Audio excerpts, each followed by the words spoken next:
বিসমিল্লাহির রহমানির রহিম। ইন্নামাল মুমিনুনা আল্লাযীনা ইযা যুকিরাল্লাহু ওয়াজিলাত কুলুবুহুম ওয়া ইযা তুলিয়াত আলাইহিম আয়াতুহু যাদাতুহুম ঈমানাও ওয়া আলা রাব্বিহিম ইয়াতাওয়াক্কালুন। আল্লাহ রাব্বুল আলামিন বলেন, ইন্নামাল মুমিনুনা আল্লাযীনা ইযা যুকিরাল্লাহ, যেই লোকটা মুমিন হবে, মুমিন হওয়ার জন্য প্রথম যে শর্ত তার মধ্যে থাকতে হবে, যে গুণটা থাকতে হবে, ওই গুণটা কি গুণ থাকতে হবে না, ওই গুণটা হবে ইন্নামাল মুমিনুনা আল্লাযীনা ইযা যুকিরাল্লাহ, ওই লোকটা আল্লাহকে ভয় করবে, আল্লাহ রাব্বুল আলামিনের ভয়ে ভীতু সন্ত্রস্ত হয়ে লোকটা চোখের পানি ছেড়ে দেবে, তার অন্তর ভীতু সন্ত্রস্ত হয়ে সদা সর্বদা তার ভিতর কাঁপবে। কেমন ভাবে আপনাদেরকে একটু গুছিয়ে বলার চেষ্টা করি। রে বৈষ্ণবনগর থানার মুসলমান, আমার কথাটা খুব ভালো করে মন দিয়ে শোনেন। আমার পরে আপনাদের আকর্ষণীয় লোকটি আসছেন, কিন্তু মন দেবেন আমার কথার দিকে। কথাটা কি? আল্লাহ রাব্বুল আলামিন বলছেন, মুমিন হতে গেলে পারে তোমার মাঝে যে গুণটা থাকবে, ওই গুণটা হলো আল্লাহর ভয় তোমার মাঝে কাজ করবে। এবার ভয়টা কেমন হবে? আল্লাহ রাব্বুল আলামিন বলছেন, ভয়টা ঠিক এমন হবে, ভয়টা এই রকম তোমার ভয় হবে। আপনারা অনেকে চাষী মানুষ আছেন, অনেকে চাষ করছেন, মাঠে আপনি আপনার জমিতে চাষ করতে যাচ্ছেন, ভুট্টার জমিতে চাষ করছেন, রাই সরষার জমিতে আপনি চাষ করছেন, ধান লাগিয়েছেন, ধানের জমিতে যাচ্ছেন। যে লোকগুলো ব্যবসা করেন, ব্যবসাতে আপনি যাচ্ছেন, আপনার দোকানে আপনি ব্যবসা করছেন। রে মুসলমান, ব্যবসা করতে গিয়ে, আপনি চাষ করতে গিয়ে আপনার ব্রেনে একটা কথা বারবার স্মরণ আসছে, এই জমিটা একদিন আমার বাপের ছিল, আমার বাপ তো দুনিয়া ছেড়ে চলে গেছে, এই দুনিয়া ছেড়ে আমার আব্বু চলে গেছেন, আমার আব্বু পেয়েছিলেন আমার দাদুর কাছ থেকে, দাদু আজকে নেই, দাদু চলে গেছেন। আমার আব্বুকে মানুষের মতো মানুষ বানানোর জন্য আমার দাদু কত পরিশ্রম করেছিলেন, সেই মানুষটা আজকে দুনিয়া ছেড়ে চলে গেছেন।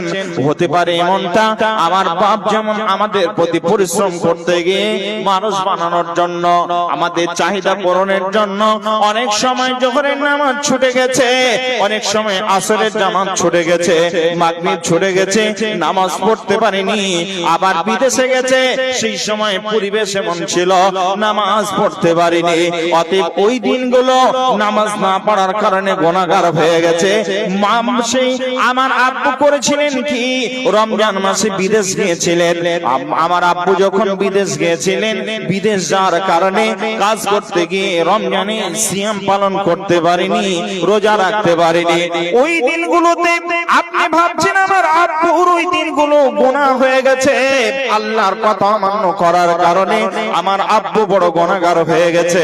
আমার দাদুর ঠিকই অবস্থা ছিল, তবে আমার আব্বু কি অবস্থা আছে আজকে? তো আমার আব্বু দুনিয়াতে নেই, আমার দাদু তো দুনিয়াতে নেই, তারা তো কবরে জিন্দেগিতে চলে গেছে। তাহলে তাদের অবস্থা এখন কেমন রয়েছে? তারা সুখে আছে না দুঃখে আছে? আপনি এই কথাটা বলছেন, আর হঠাৎ করে স্মরণ চলে এলো নবীজির একটা হাদিস আপনার মনে পড়ে গেল। বিশ্ব নবীর স্ত্রী মা আয়েশা রাদিয়াল্লাহু তাআলা আনহার কাছে কতিপয় লোক গিয়ে জিজ্ঞাসা করলো, হে আল্লাহ রাসূলের স্ত্রী খাদিজা, ওগো উম্মুল মুমিনিন খাদিজা রাদিয়াল্লাহু তাআলা আনহা, আপনার কাছে এসেছি, নবীর ব্যাপারে একটা কথা জানতে এসেছি। নবী যেই সময় মৃত্যু শয্যায় সজ্জিত, নবী যেই সময় মারা যাচ্ছিলেন, ওই সময় নবীজির দৃশ্য, ওই সময় নবীজির অবস্থা কেমন ছিল, দৃশ্যটা কেমন ছিল, এটা তোমার কাছ থেকে জানতে এসেছি গো আয়েশা।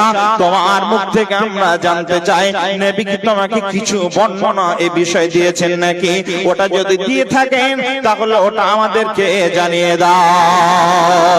আল্লাহর নবীর স্ত্রী মা আয়েশা রাদিয়াল্লাহু তাআলা আনহা কথাটা শোনার পর চোখের পানি আর ধরে রাখতে পারলেন না।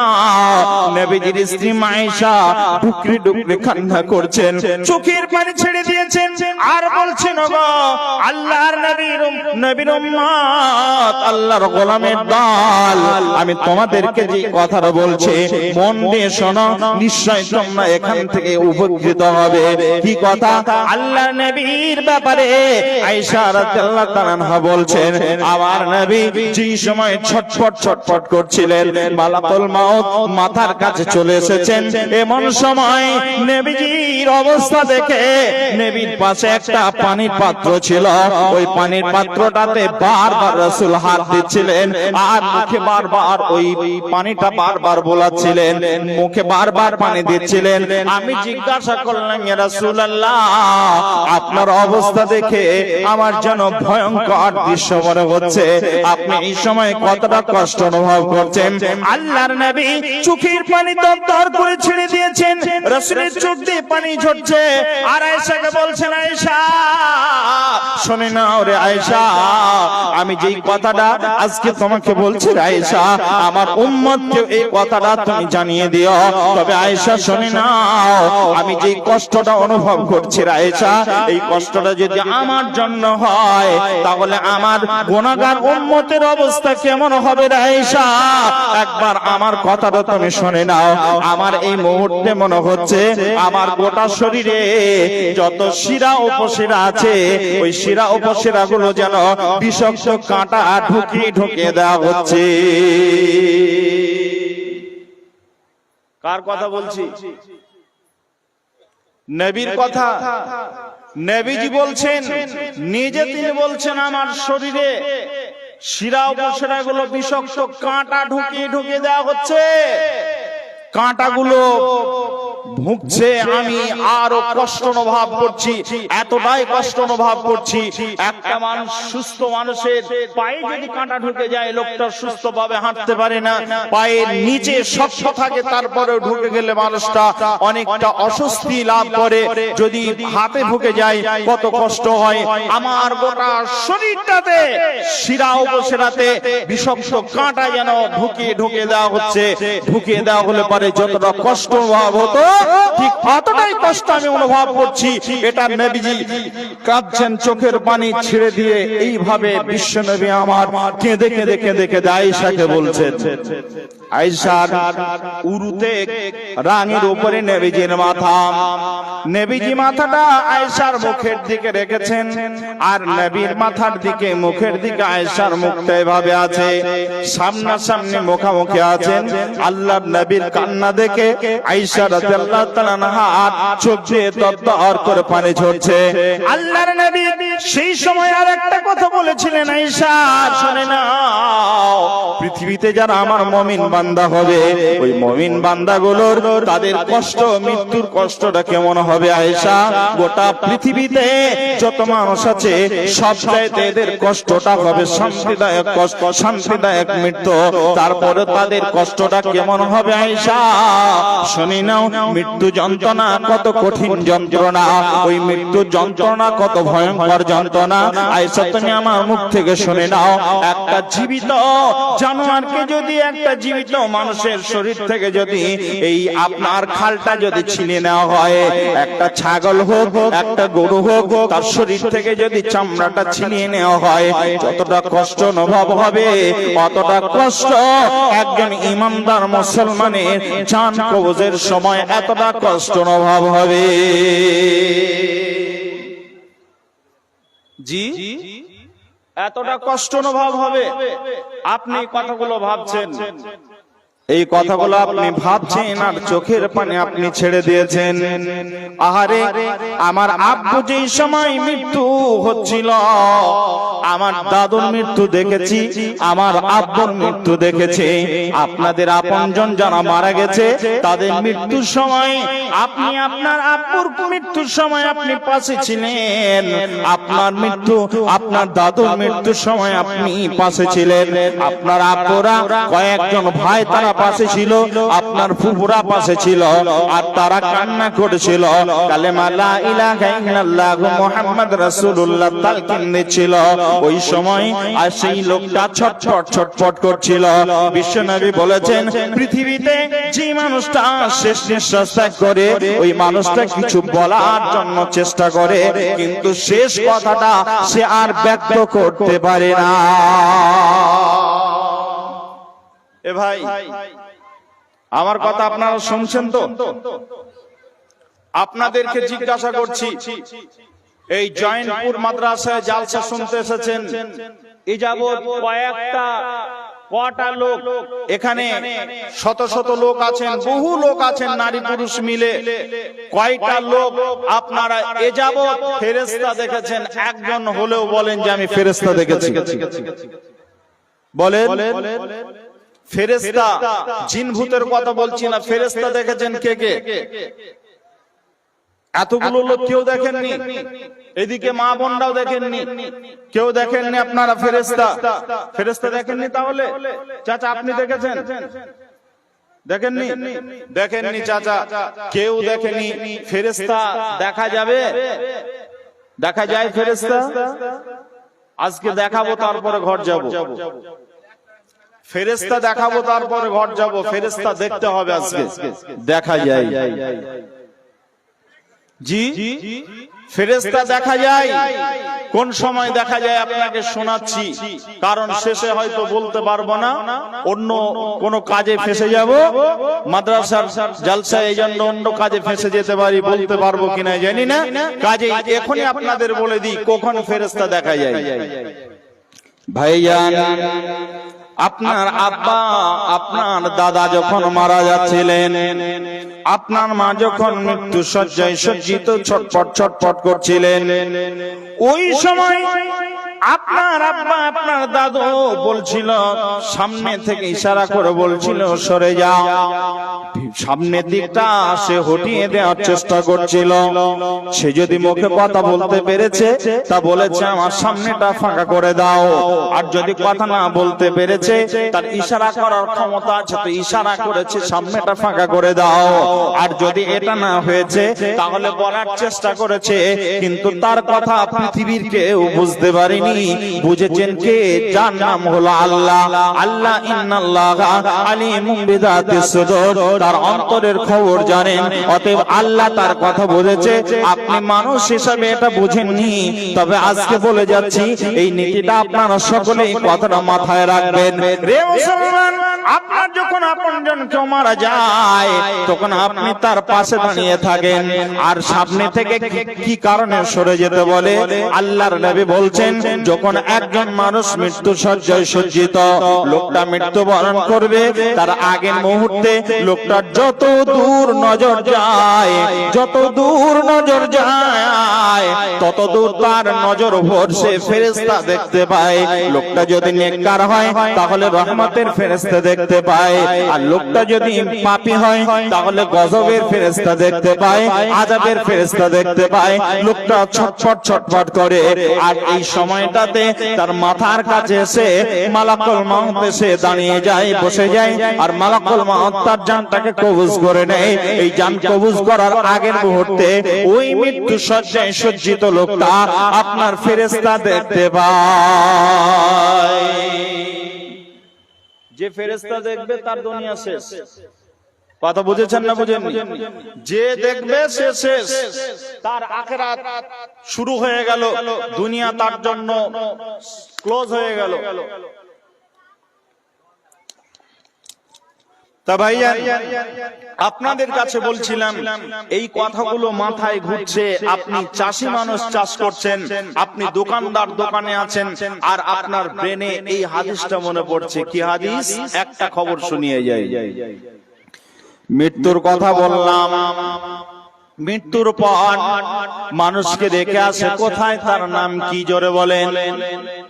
মৃত্যুর পর মানুষটাকে রেখে আসে কোথায়? ওই জায়গাটার নাম কি? কবর। বিশ্বনবী বলছেন, শোনো, আপনাকে আমি বাস্তবতায় বলছি, হাদিসটা বলার আগে, আপনার সুন্দর বাড়ি আছে, আপনার একটা ছোট্ট 3 বছরের ছেলে আছে, একটা 5 বছরের মেয়ে আছে। ওই ছেলেটা আপনাকে ছাড়া কোনোদিন খাবার খায় না, আপনাকে ছাড়া কোনোদিন গোসল করতে চাই না। ওই ছেলেটা আপনার সাথে ঘুমায়, আপনার সাথে ঘুম থেকে উঠে। ওই ছেলেটা এত মহব্বত, বাপকে এত ভালোবাসে, মাকে এত ভালোবাসে। হঠাৎ করে আপনার স্ত্রী, যে স্ত্রী ছাড়া আপনি একটা রাত আপনি কাটাতে পারেন না, আপনার স্ত্রী আপনাকে ছাড়া একটা রাত কাটাতে পারে না, কষ্টের সময় যায়, কষ্টের রাত যায়। ওই মেয়েটি অনেক কষ্টে রাত অতিবাহিত করে। এত জীবন যাপন, সুখের জীবন যাপন, আপনার অনেক আয় ইনকাম রয়েছে, আপনার সুখের জীবন চলছে। হঠাৎ করে আপনার মৃত্যু হয়ে গেল। সন্ধ্যার সময় আপনার মৃত্যু হলো, রাত 7টার সময় আপনার মৃত্যু হলো, মাইকে খবর হলো, এলাকাবাসী সব খবর পেয়ে গেল। আত্মীয় স্বজন আসতে লেট হবে, প্রতিবেশী গ্রামবাসী এলাকাতে যারা ছিল তারা দেখে চলে গেল। সবাই এক বাক্যে বলল, প্রচন্ড শীত, এই শীতে মারা গেছে, লাশটাকে ঘর থেকে বাহির করো না, এক কাজ করো, এই ঘরের ভিতরে এই স্বামী আর স্ত্রী দুইজন থাক, ছেলে মেয়ে থাক। আপনার স্ত্রী ফট করে বলে দেবে, আমি এই ঘরে একা আর থাকতে পারবো না। আপনার ছেলে বলবে, আমি একা এই মৃত্যুর পাশে দাঁড়িয়ে আমি থাকতে পারবো না, রাত কাটাতে পারবো না, আমার বাপের লাশকে রেখে ঘরে আমি একা থাকতে পারবো না। যে এত মহব্বতের ছেলে, ছেলেটা এত মহব্বতের, তারপরেও আপনার মহব্বতের ছেলে আপনাকে থাকতে পারে, আপনাকে ওই ঘরে রেখেছে, রাত যাপন করতে পারবে না, যাকে ছাড়া আপনার একটা রাত কাটতো না, এত মহব্বতের স্ত্রী আপনাকে নিয়ে একটা রাত ওই মৃত্যু হয়ে গেছে, আপনার লাশটাকে নিয়ে একটা রাত কাটাতে পারবে না। এটার নাম হলো দুনিয়া। বন্ধুরা আমার, আল্লাহ রাব্বুল আলামিনের নবী বলছেন, যখন মানুষ মারা যায়, আপনি মারা গেছেন, আপনার বাপ মারা গেছে, মা মারা গেছে, ভাই মারা গেছে, বোন মারা গেছে, আপনার আপনজন মারা গেছে, আপনার প্রিয় সন্তান মারা গেছে, আপনি যখন এতগুলো মানুষ কি দুনিয়া ছেড়ে যখন তারা চলে গেছে কবরের জীবনে, কবরে যারা চলে গেছে, বিশ্বনবী আমার বলছেন, 99টা কবরে সাপ দেওয়া হবে। ওই সাপগুলো এত বিষধর হবে, এত বিষধর হবে, ওই সাপগুলো এত বিষ তাদের থাকবে। একটা সাপ যদি গোটা পৃথিবীতে যে কোনো জায়গায় এসে কবরে ওই বিষাক্ত সাপ যদি দুনিয়াতে তার বিষক্রিয়া ছেড়ে দেয়, তার বিষটা যদি ঢেলে দেয়, ছেড়ে দেয়, তাহলে গোটা পৃথিবীতে আপনার বৈষ্ণবনগর থানা নয়, মালদা জেলা নয়, নদিয়া মুর্শিদাবাদ জেলা নয়, পশ্চিম বাংলা নয়, ভারত নয়, গোটা পৃথিবীতে যত প্রাণী আছে, মানুষ ছাড়া অসংখ্য প্রাণী আছে, যত প্রাণী আছে গোটা পৃথিবীতে একটা প্রাণী আর বাঁচবে না, বিষক্রিয়ায় সব শেষ হয়ে যাবে। সবুজ বলতে গোটা পৃথিবীতে কিছুই থাকবে না। জি ভাই, এত ভয়ঙ্কর কবরে সাপ থাকবে। কয়টা? 99টা।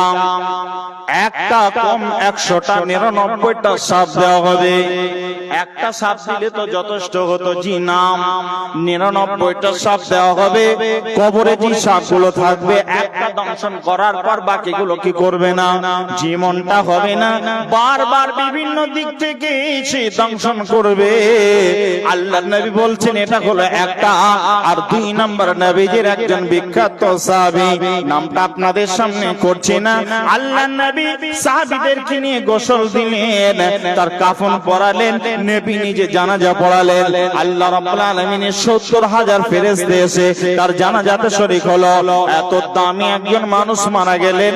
ওই মানুষটা মারা যাওয়ার পর আল্লাহর নবী যখন নিজে তাকে কবরে যখন রাখলেন, মাটি দিয়ে ঢেকে দিলেন, মাটি দেওয়ার কাজ শেষ হয়ে গেল, নবীজি এবার চলে যাবেন। এমন সময় আল্লাহর নবী নবীজির শরীরটা যেন ভয়ঙ্কর একটা রূপ ধারণ করলো।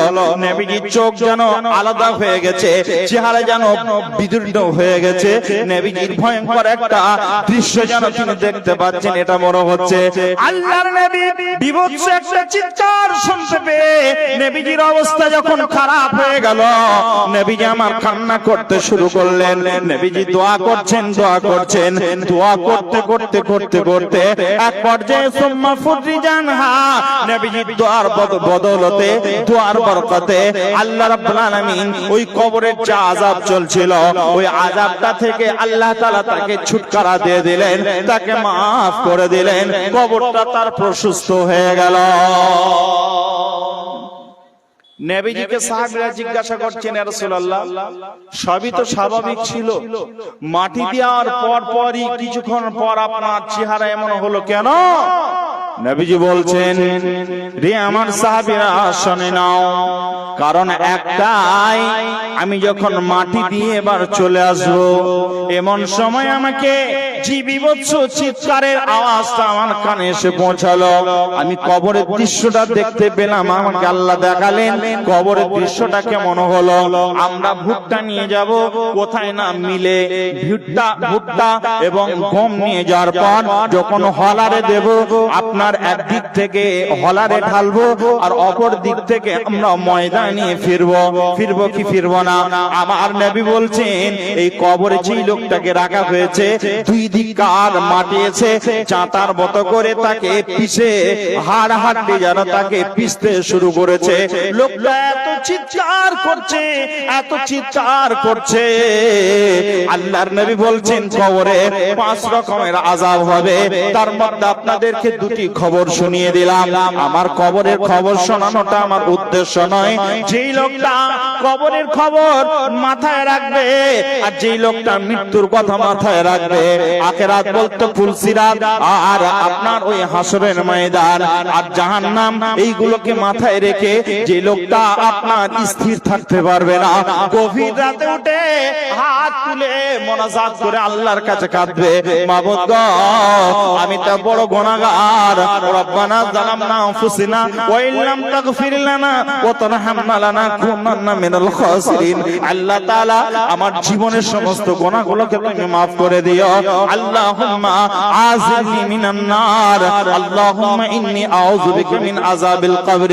এই কথাগুলো বলবেন, আল্লাহ তুমি জাহান্নামের আযাব থেকে আমাকে maaf করে দাও।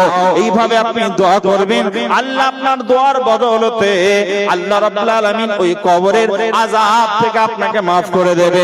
রে মুসলমান, এই কথাগুলো আপনি ভাববেন, কবরের কথা, হাসরের কথা, কিয়ামতের কথা, মৃত্যুর কথা ভাববেন, আর আপনার চোখ দিয়ে দর করে পানি ঝরবে। যদি ঝরে তাহলে জানতে হবে আপনি মুমিনের যে গুণাবলী আছে, আপনি একটা শর্ত মেইনটেইন করতে পেরেছেন। আল্লাহ আপনার ভিতরে মুমিনের বৈশিষ্ট্য বিরাজ রেখে দিয়েছে। জি ভাই, কথা কি খারাপ লাগছে? আচ্ছা বলেন তো, দুধ ভালো জিনিস না খারাপ জিনিস? সবাই বলছেন ভালো। দুধ ভালো জিনিস না খারাপ জিনিস? ভালো জিনিস। আমাশা রোগীকে যদি দেওয়া হয়, আমাশা রোগীকে যদি দুধ দেওয়া হয়, গরম দুধ খাবে? খেলে পারে অবস্থা ভালো হবে না খারাপ হবে? খারাপ হবে। আমাশা রোগীর জন্য দুধ ভালো নয়, যাদের গ্যাস আছে তাদের জন্য দুধ ভালো, আপনার বাদাম ভালো নয়। এক কথায় যারা কোরআন আর হাদিস চাচ্ছে তাদের জন্য কিন্তু বাদাম ভালো নয়। আজকের এখানকার বাদাম হলো কি? নাস্তিকতা নিপাজাক, দিন ইসলাম জিন্দাবাদ। নাস্তিকতা নিপাজাক, দিন ইসলাম জিন্দাবাদ। কোটি প্রাণে একই আওয়াজ, খোদাদ্রোহী ছাড় পাবে না, এই দেশেতে এটাই হবে না। মুসলমানরা জেগেছে আজ, জোর কদমে সামনে চলো, বজ্র কণ্ঠে আওয়াজ তোলো, সবাই মিলে একই সুরে দাও না স্লোগান, নারায়ে তাকবীর। সবাই মিলে নারায়ে তাকবীর, নারায়ে তাকবীর। নাস্তিকতা নিপাত, দিন ইসলাম জিন্দাবাদ। কোটি প্রাণে একই আওয়াজ, খোদাদ্রোহী ছাড় পাবে না, এই দেশেতে ঠাঁই হবে না। মুসলমানরা জেগেছে আজ, নারায়ে তাকবীর। জি ভাই, এর নাম হলো বাদাম, জালসার বাদাম। একটা দিলাম, আবার দেব। জি, একটু অপেক্ষা করেন, মাঝে মধ্যে দেব ঘুম ভাঙানো বাদাম। আমার ঘুম ভাঙায়া দিল রে মুখস্থ আছে। জি ভাই, এগুলো আপনাদের দেব, মাঝে মধ্যে কিছু বাদাম দেব। এবার আপনাকে যেটা বলতে চাচ্ছি সেটা হলো কি, এক নাম্বার বৈশিষ্ট্য মুমিন হতে গেলে পারে, মুমিনের এক নাম্বার গুণাবলী হলো মুমিন আল্লাহর ভয়ে কাঁদবে। কথা ঠিক ক্লিয়ার হলো? একটা উদাহরণ শোনেন। আজকের এই মাইক, এই লাইট, এগুলো সব কিন্তু কারেন্টে চলছে। কারেন্ট চলে গেলে বিকল্প ব্যবস্থা কি আছে? জেনারেটর আছে না নেই? আছে, জেনারেটরের ব্যবস্থা আছে। যদি দুটো জেনারেটর এই স্টেজের সামনে যেখানে মানুষ বসে আছে শেষ 300 কিলোমিটার দূরে বা 200 কিলোমিটার দূরে যদি চলে, এখান থেকে দুটো জেনারেটর পাশাপাশি বড় মেশিন বসানো আছে, একটা চলছে একটা চলছে না, আপনারা কি বলতে পারবেন কোনটা চলছে আর কোনটা চলছে না? বলা যাবে? কথা বলেন, বলা যাবে? বলা যাবে? জি বলা যাবে। কিভাবে বলা যাবে? যেটা চলবে তার মধ্যে দুটি বৈশিষ্ট্য লক্ষ্য করা যাবে। ভালো করে শোনেন উদাহরণটা। যেটা চলবে তার মধ্যে দুটি বৈশিষ্ট্য লক্ষ্য করা যাবে। নাম্বার 1, যেটা চলবে ওই মেশিনটা থর করে কাঁপবে, আর যে মেশিনটা চলবে না ওটা কাঁপবে না। এক নাম্বার বৈশিষ্ট্য।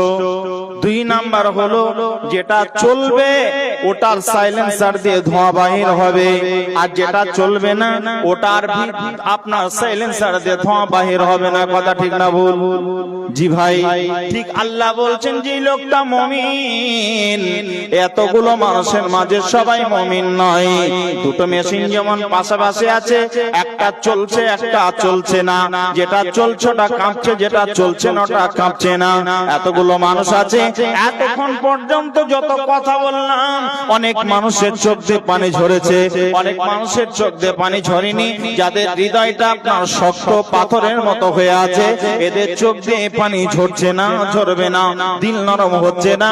আল্লাহ রাব্বুল আলামিন বলেন, মুমিন যারা হবে ওই মেশিনটার মতো এদের অন্তরটা কাঁপবে। আর যে মেশিনটা চলছে, মুমিন যেই লোকটা হবে ওই লোকটার সাইলেন্সার দিয়ে যেমন ধোঁয়া বাইর হচ্ছে, মুমিনের মাঝে বৈশিষ্ট্য হবে সদা সর্বদা সুবহানাল্লাহ, আলহামদুলিল্লাহ, আল্লাহু আকবার, আল্লাহর জিকিরে লোকটা মশগুল থাকবে। জি ভাই, আল্লাহর জিকিরে লোকটা মশগুল থাকবে।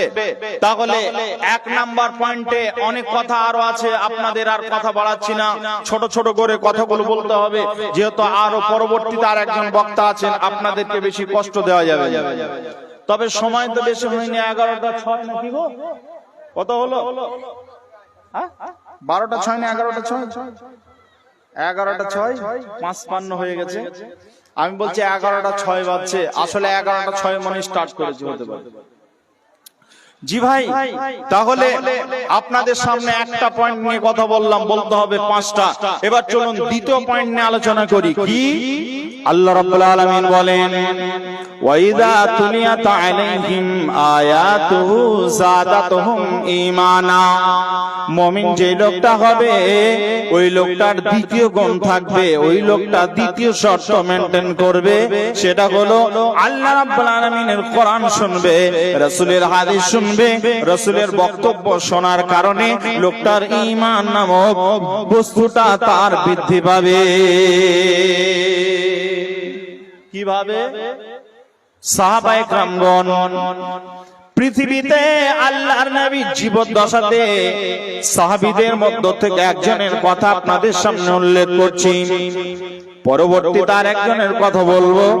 একজন সাহাবী আল্লাহ রাসূলের কাছে গিয়ে ডুকরে ডুকরে কান্না করছেন আর বলছেন, রাসূলুল্লাহ, নিজেকে ধিক্কার দিচ্ছেন আর বলছেন, রাসূলুল্লাহ, আমি মুনাফিক হয়ে গেছি, মুনাফিক হয়ে গেছি, আমাকে নিফাক রোগে ধরেছে, আমার নিফাকিতা আমার মধ্যে চলে এসেছে, আমি মুনাফিক হয়ে গেছি। লোকটা কে? যে লোকটা আল্লাহর নবীর অবর্তমানে, নবীজি মারা যাওয়ার পরে খিলাফত খেদমতের দায়িত্ব পালন করেছিলেন। ওই লোকটা হলো আমিরুল মুমিনিন ওমর নয়, ওই লোকটার নাম হলো হযরত আবু বকর সিদ্দিক রাদিয়াল্লাহু তাআলা আনহু। আল্লাহর নবী বললেন, আবু বকর, যত আমার সাহাবী আছে সমস্ত সাহাবীদের মধ্য থেকে তোমার ঈমান হলো সবচাইতে পাক্কা ঈমান ওয়ালা তুমি। আবু বকর বলো, কি কারণে তুমি কথাটা বলছো? আবু বকর বললেন, ইয়া রাসূলুল্লাহ, আপনার কাছে যখন ছিলাম আপনার মুখ থেকে কোরআন আর হাদিসের দার্স নিয়েছি, শুনেছি আপনার কাছে কোরআন আর হাদিসের কথা, আমার ঈমান বৃদ্ধি পেয়েছিল, আমার চোখ দিয়ে অশ্রু বাইর হয়েছিল।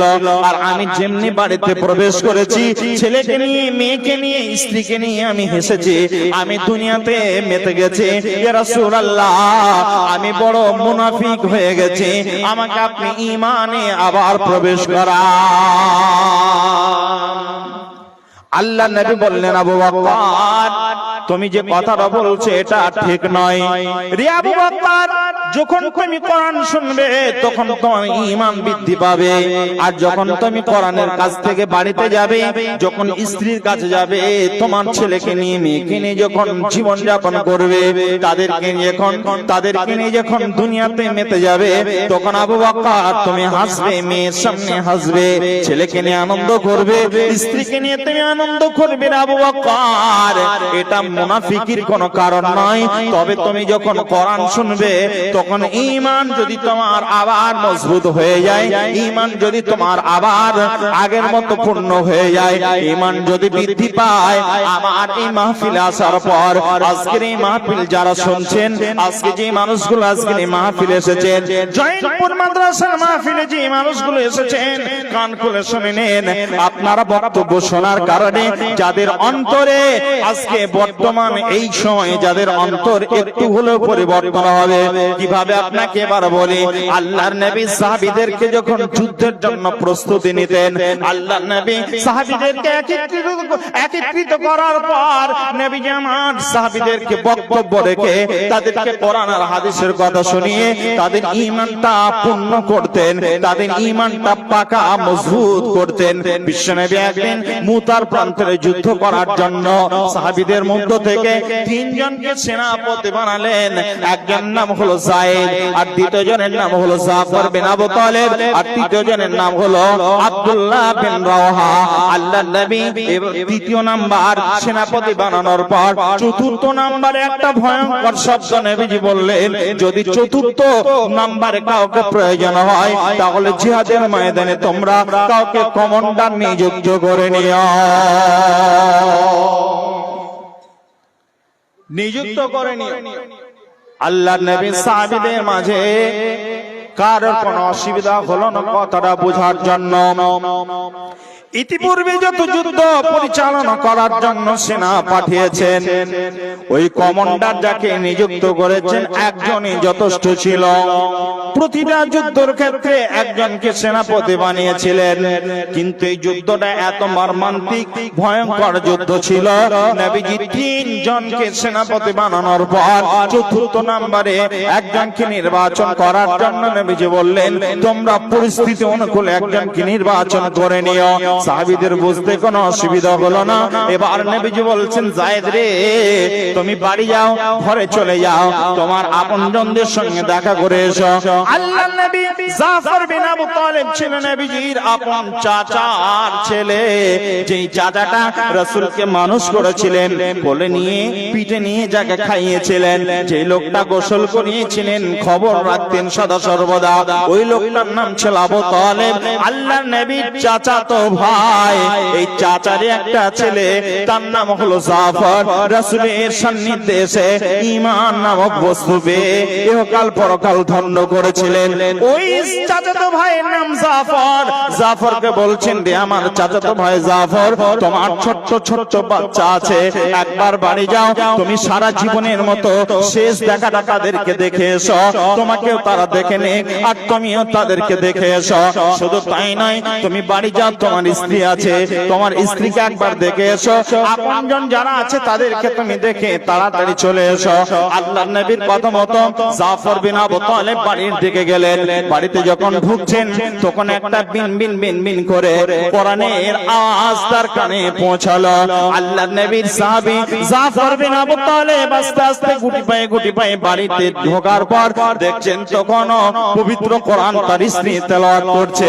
এবার জাফর বলছেন, পড়িতে আছো গো বিবি, পড়িতে আছো গো বিবি পবিত্র কোরআন, পড়িতে আছো গো বিবি পবিত্র কোরআন, একটি বারের মতো মোর কথা শোনো, এ খবর তবু কাছে দিতে আসিলাম, এ খবর তবু কাছে দিতে আসিলাম, হুজুরিয়া দেশে আমি জিহাদে চলিলাম। একবার জোরে বলি নারে তাকবীর। আল্লাহর নবীর সাহাবী জাফর বিন আবু তালেব তার স্ত্রীকে বলছেন, ওগো আমার প্রিয়তম অর্ধাঙ্গিনী, আমি রাসূলের দরবার থেকে আসছি, রাসূল আমাকে পাঠিয়েছেন, অতএব আমার কথাটা তুমি কোরআনটা একটু বন্ধ করো আর আমার কথাটা খুব মনোযোগ সহকারে শোনো। কি কথা, কি খবর আপনি নিয়ে এসেছেন আমাকে বলুন। আমি কোরআন তো বন্ধ করে দিলাম। কোরআন বন্ধ করে রাখলেন। এবার স্ত্রীকে বলছেন, স্বামী এবার স্ত্রীকে বলছেন, ওগো আমার প্রিয়তম অর্ধাঙ্গিনী শুনে নাও, বিশ্বনবী আমার সেনাপতি হিসেবে নিযুক্ত করেছেন, আমার নামটা নির্বাচন করেছেন। তবে একটা খবর তোমাকে জানিয়ে দিই, আমার আগে একজন আছে, পরে একজন আছে, আমি মিডিলে আছি। রাসূল বলেছেন চতুর্থ নম্বরে কাউকে একজন তোমরা পরিস্থিতি অনুকূল বানিয়ে নিও। অতএব আমি নিশ্চিত হয়ে গেছি, আমরা যতজন সাহাবী ওখানে ছিলাম সবাই নিশ্চিত হয়ে গেছে, যারা শুনেছে খবরটা সবাই নিশ্চিত হয়ে গেছে, আমরা তিনজন কেউ জীবিত অবস্থায় ফিরবো না, আমরা প্রত্যেকে শাহাদাত বরণ করব। এই খবরটা শোনার পর নিজের স্ত্রী যেন কাটা কবিতরের মতো ছটফট ছটফট করতে শুরু করলো, বিচলিত হয়ে গেল। কিন্তু ঈমানকে মজবুত রাখার কারণে ঈমানি তাগিদে মেয়েটি যেন নিজেকে বরণ করে নিলেন। এবার বলছেন, ওগো আমার স্বামী, আমি দাঁড়িয়ে আছি, আমার একজন, আমি আল্লাহর একজন গোলাম, আমি আল্লাহর বান্দে, রাসূলের একজন উম্মত, আমি এখন দাঁড়িয়ে আছি, আমার স্বামী আছে, আমাকে পৃথিবীর কেউ বিধবা বলতে পারবে না। আর 1 ঘন্টা 2 ঘন্টা 4 ঘন্টা 20 ঘন্টা পর, একদিন 2 দিন পর খবর আসবে, রে মহিলা শুনে নাও, তোমার স্বামী ইন্তেকাল করেছে, শাহাদাত বরণ করেছে, তুমি চিরদিনের জন্য বিধবা হয়ে গেলে। যেই মেয়েটির স্বামী নেই ওই মেয়েটির কাছে কি খবর রাখেন, মেয়েটির রাত কিভাবে কাটে, তার দিনটা কিভাবে কাটে। বন্ধুরা আমার, ওই মেয়েটিকে অনেকে কলঙ্কিনী বলে, অনেকে তার উপরে নির্যাতন করে, মেয়েটির জীবন কত কষ্টের কাটে। ছোট্ট ছোট্ট বাচ্চাগুলো আছে, বাচ্চাগুলো খবরটা শুনছে, কতগুলো শুনছে, শোনার কারণে ছোট্ট বাচ্চাটা বলছে, আব্বু গো, আমি আপনাকে ছাড়া একটা দিন এমন নেই যেই দিনে আপনাকে ছাড়া আমি খেয়েছি, আপনাকে ছাড়া গোসল করেছি, আমাকে কে গোসল করিয়ে দেবে, আমাকে কে আছে, আমার আব্বু আর কে আছে, আপনার মতো এত দরদিনী আর কে আছে যা আমাকে খাইয়ে দেবে, আপনাকে ছাড়া তো আমি কোনোদিন খাইনি, আপনাকে ছাড়া কোনোদিন তো আমার রাত কাটেনি, আপনাকে ছাড়া কোনোদিন তো আমি গোসল পর্যন্ত করতে পারিনি। ওগো আমার দরদিনী আব্বু, আপনাকে আমি শেষ কথা বলতে চাই, আজকের দিনে আপনি চলে যাবেন, আমরা বিধবা, আমার মা বিধবা হয়ে গেল, আজ থেকে আমার মা কি বিধবার নজরে দেখছি, আমার মা, আপনি বাড়ি থেকে বাইরে হয়ে যাবেন আর আমার মা বিধবা হয়ে যাবে, আমার মাকে আর কোনোদিন মায়ের সামনে আপনাকে দেখতে পাবো না, জীবিত অবস্থায় দেখতে পাবো না। শুধু তাই নয়, আপনার সামনে বলছি গো, ওগো আমার প্রিয়তম আব্বু, আমরা ছোট্ট ছোট্ট আপনার প্রিয় সন্তান, আমরা আপনাকে আর কোনোদিন আব্বু বলে ডাকতে পারবো না, আপনি আদর করে আমাদেরকে আর চুমুনটাও দিতে পারবেন না। এই কথা চলছে, এমন সময় হঠাৎ করে আল্লাহর নবীর ওই কথাটা মনে পড়েছে, রে জাফর, তুমি দেরি করবে না, তুমি তাড়াতাড়ি বাড়ি থেকে কাজ সেরে তুমি চলে আসবে, দেখা করে তুমি তাড়াতাড়ি আমার দরবারে এসে হাজির হবে, আমি যুদ্ধের ময়দানে যাওয়ার জন্য প্রস্তুতি নেওয়ার জন্য আমি আজকের এই মুহূর্তে আমি প্রস্তুতি নিয়ে বসে আছি, তুমি আসলেই সকলকে নিয়ে তুমি রওনা দিয়ে দেবে।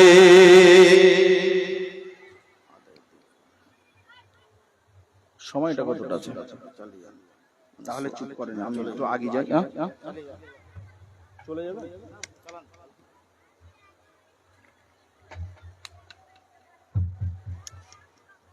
কপাল খারাপ, কপাল খারাপ। আপনাদের নয়, আমার কপাল খারাপ। জি ভাই, বলছিলাম কি কথা, আপনাদের সামনে যেটা বলছিলাম, এবার জাফর তিনি বাড়ি থেকে বাইরে হয়ে চলে যাচ্ছেন। আল্লাহর নবীর সাহাবী বাড়ি থেকে বাইরে হয়ে চলে যাচ্ছেন। এমন সময় বিশ্ব নবীর এই সাহাবী যখন বাড়ি থেকে রওনা দিয়েছেন, ছোট্ট ছোট্ট বাচ্চাগুলো পিছন থেকে এবার আব্বু আব্বু বলে ডাক দিচ্ছে আর বলছে, আব্বু গো, শেষবারের মতো আমাকে একবার আদরের চুম্বনটা দিয়ে দেন, একবার কোলে নিন, আদরের চুম্বনটা দিয়ে দেন। আল্লাহর নবীর সাহাবী যখন এই কথাটা বারবার বলছেন, শুনছেন, আল্লাহর নবীর সাহাবী নিজেকে আর কন্ট্রোল করতে পারছেন না। চোখ দিয়ে দরদর করে পানি ঝরছে, চোখ দিয়ে দরদর করে পানি ঝরছে, চোখে যেন কান্নার কারণে কিছুই সামনে দেখতে পাচ্ছেন না। এরপরে পিছনের দিকে তাকাচ্ছেন না, সামনের দিকে যাচ্ছেন।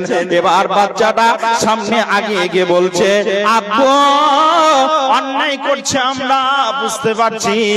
এরপরেও ওই বড় ছেলেগুলো বলছে, আব্বু গো, আপনি আমাদের দিকে নজর না দিয়ে আপনি আমার ছোট্ট ভাইটাকে একবার আদরের চুম্বনটা দিয়ে দেন, একবার কোলে তুলে নেন, আদরের চুম্বনটা দিয়ে দেন। যখন কোলে তুলে নিয়েছে আব্দুল্লাহ বিন রাওহা নয়, জাফর বিন আবু তালেব যখন ছোট্ট বাচ্চাটাকে তুলে নিয়েছে, আর এমন ভাবে বুকে জড়িয়ে ধরার কারণে বাচ্চাটা হামা করে নয়, চিৎকার করে কেঁদে উঠেছে, টুকরি টুকরি কাঁদছে, বলছে, আব্বু আজকের মতো আপনাকে কোলে নিলাম, কোলে আপনার মতো আজকে আপনার কোলে চাপতে পারলাম, শেষবারের মতো আপনার কোলে যে আসল যে রস, যে আসল যে মহাব্বত, সেটা আপনি দিয়ে দেন।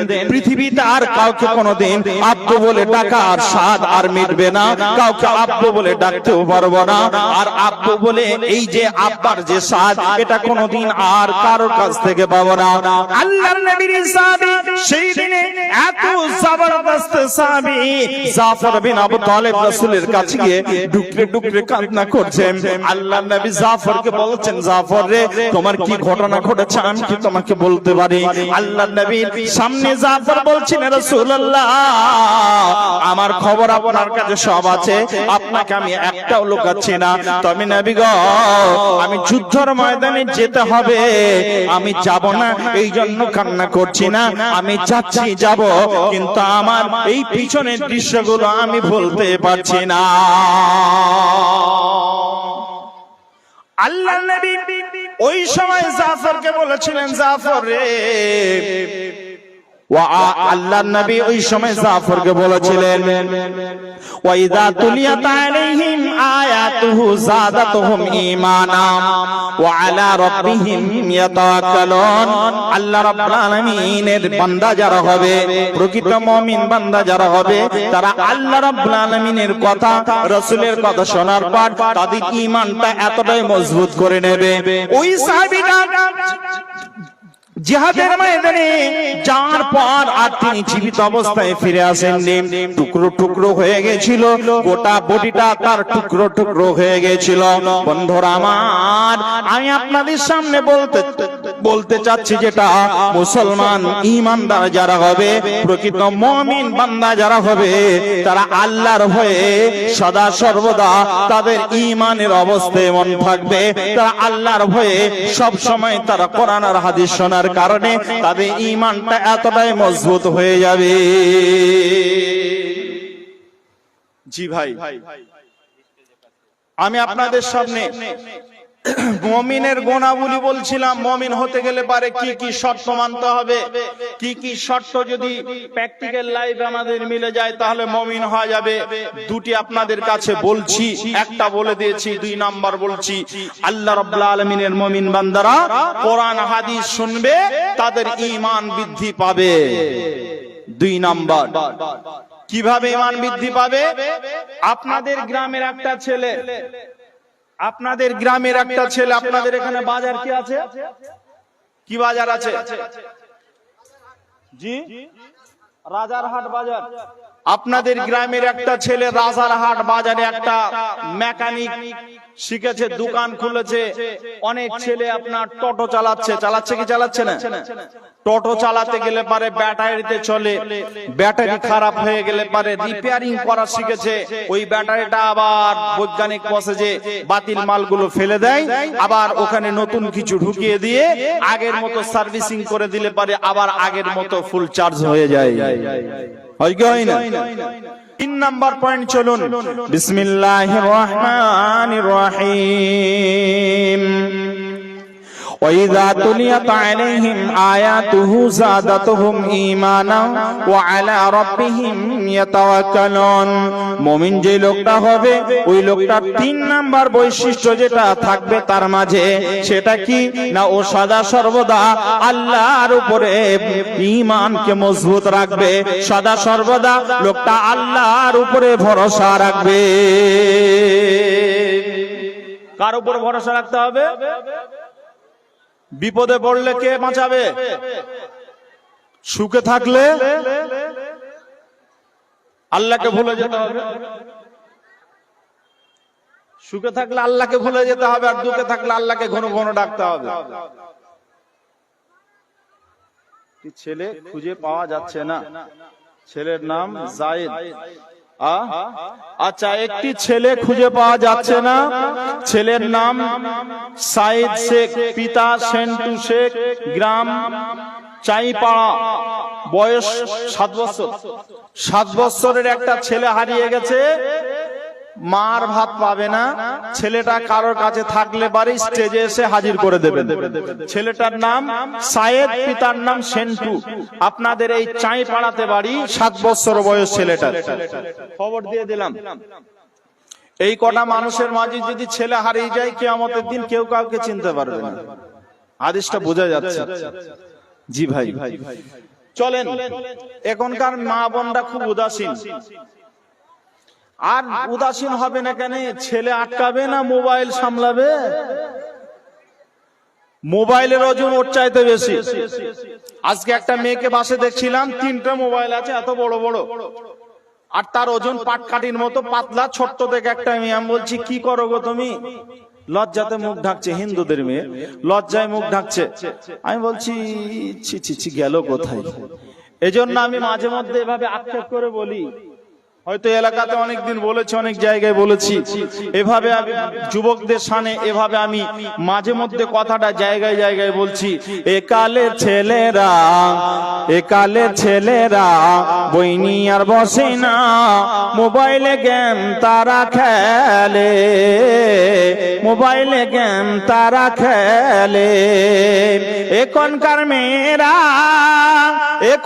মেয়েরা কোরআন হাদিস পড়ে না, এখনকার মেয়েরা কোরআন হাদিস পড়ে না, মোবাইলে টিকটক করে, মোবাইলে টিকটক করে। আজকে দেখলাম টিকটক করতে গিয়ে ভাই স্টাইল করে টিকটক করতে গেছে। ওই আপনার ট্রেনের দুটো দরজাতে দুটো রড থাকে, ওই ধরে এভাবে ঝুলতে গেছে, আর একটা সাইডে যে খুঁটিগুলো থাকে কারেন্টের পুল, মাথায় লেগে সাথে সাথে শেষ। কত সুন্দর যে ভিডিওটা হলো, বাপ বুঝবে ভিডিও করা কত জ্বালা। ভাই, যুবক ভাই যারা বিয়ে করনি, আগে গিয়ে জিজ্ঞাসা করবা যে টিকটক করো?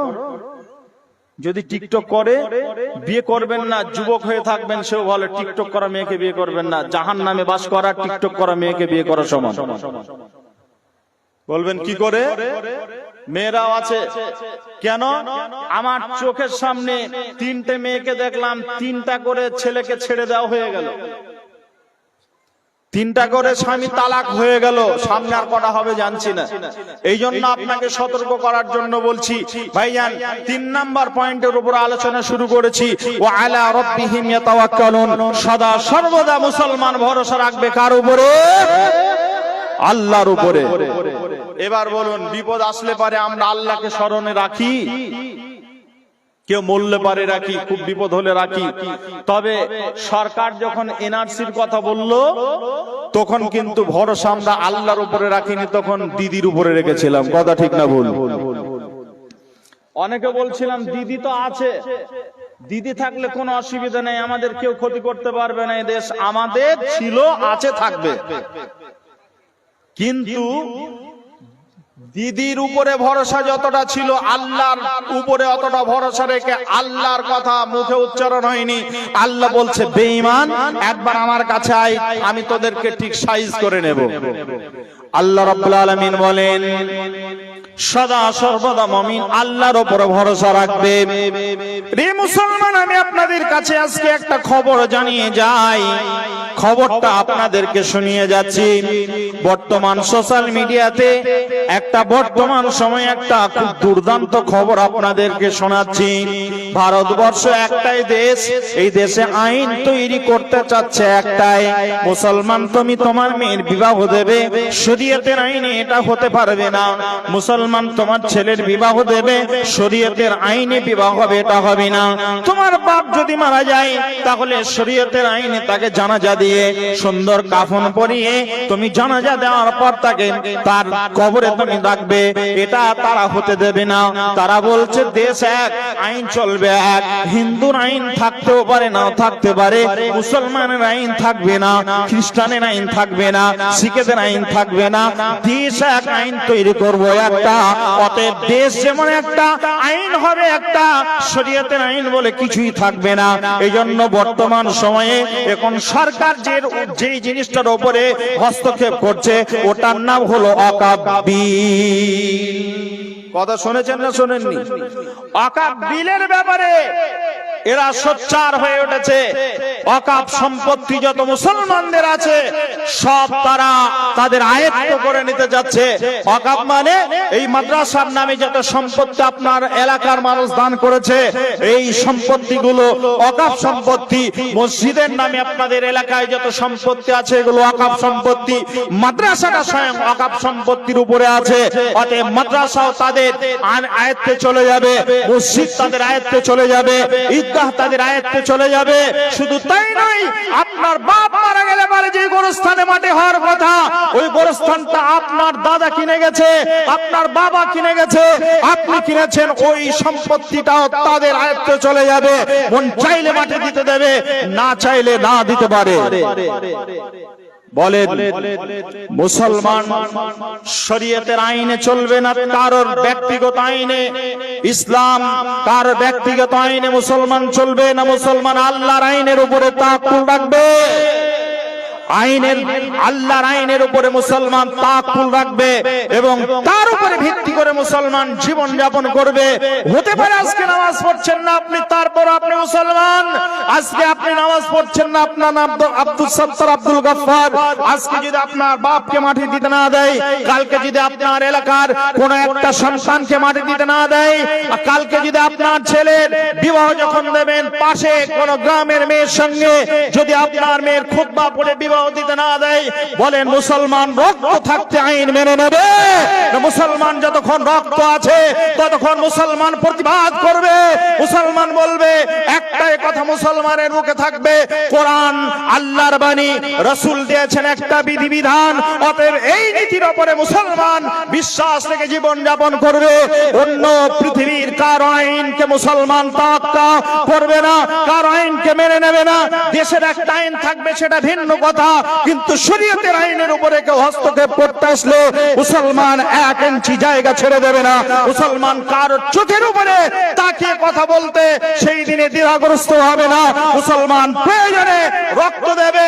একদিন মুসলমান এই দেশকে স্বাধীন করার জন্য, ইংরেজদের হাত থেকে দেশকে স্বাধীন করার জন্য, মুক্ত করার জন্য একদিনে মুসলমান রক্ত দিয়েছিল। 57,000 মুসলমান রক্ত দিয়ে তার বিনিময়ে দেশ স্বাধীন হয়েছে। আবারও প্রয়োজন হলে আগামীতে রক্ত দেওয়ার জন্য প্রস্তুত আছি ইনশাআল্লাহ। জোরে বলি নারায়ে তাকবীর। প্রয়োজন হলে আবার রক্ত দেওয়ার জন্য মাঠে নামবো ইনশাআল্লাহ। ভুলছি না, আমরা বদরের যুদ্ধে রক্ত দিয়েছি। বদরে